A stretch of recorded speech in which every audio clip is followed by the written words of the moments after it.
اور یوں ہی جھوٹ جو تمہاری زبان پر آ جائے مت کہہ دیا کرو کہ یہ حلال ہے اور یہ حرام ہے، تاکہ اللہ پر جھوٹ باندھنے لگو۔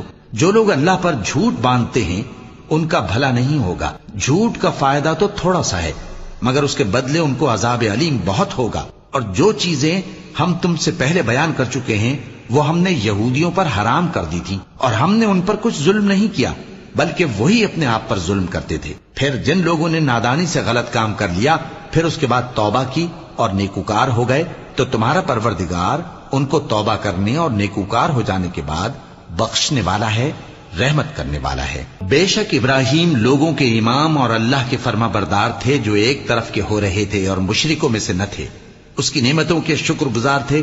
اللہ نے ان کو برگزیدہ کیا تھا اور اپنی سیدھی راہ پر چلایا تھا، اور ہم نے ان کو دنیا میں بھی خوبی دی تھی اور وہ آخرت میں بھی نیک لوگوں میں ہوں گے۔ پھر اے نبی